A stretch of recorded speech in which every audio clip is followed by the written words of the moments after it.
નમસ્કાર, આપ જોઈ રહ્યા છો નેશન પ્લસ ન્યૂઝ. હું છું હિરલ આપની સાથે. વડોદરા શહેર પોલીસના ઝોન 1 વિસ્તારમાં સ્ટેટ મોનિટરિંગ સેલ એટલે કે એસએમસી દ્વારા કરવામાં આવેલી સતત 3 સફળ રેડ બાદ હવે સ્થાનિક પોલીસ પણ સફાળી જાગી છે. ઝોન 1 એલસીબી અને જવાહરનગર પોલીસે સંયુક્ત ઓપરેશન હાથ ધરીને કરોડિયા વિસ્તારના રમેશનગરમાંથી લાખો રૂપિયાની કિંમતનો વિદેશી દારૂનો જથ્થો ઝડપી પાડ્યો હતો. વડોદરાના જવાહરનગર પોલીસ મથકની હદમાં આવતા કરોડિયા વિસ્તારમાં આજે પોલીસની મોટી કાર્યવાહી જોવા મળી. ઝોન 1 એલસીબી અને જવાહરનગર પોલીસની ટીમે બાતમીના આધારે રમેશનગરમાં આવેલા કુખ્યાત બુટલેગર ઇમરાનના ઠેકાણા પર દરોડો પાડ્યો હતો.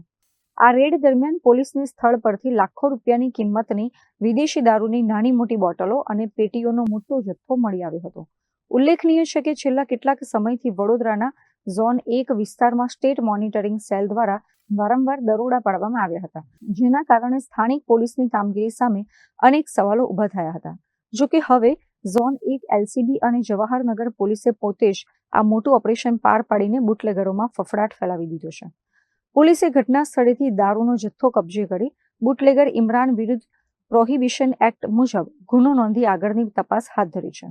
દારૂનો આટલો મોટો જથ્થો ક્યાંથી લાવવામાં આવ્યો હતો અને શહેરના કયા વિસ્તારોમાં તેને સપ્લાય કરવાનો હતો એ જાણવા માટે પોલીસે પોતાના ચક્રો ગતિમાન કર્યા છે. આગામી દિવસોમાં આ કેસમાં અન્ય મોટા માથાઓના નામ ખુલે તેવી શક્યતા પણ સેવાઈ રહી છે.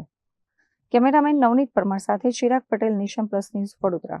સમાચારોનો સતત અપડેટ મેળવવા માટે અમારી નેશન પ્લસ ન્યૂઝની યુટ્યુબ ચેનલને સબસ્ક્રાઇબ કરો, બેલ આઇકન દબાવો અને જોડાયેલા રહો ફેસબુક, ઇન્સ્ટાગ્રામ અને ટ્વિટર પર.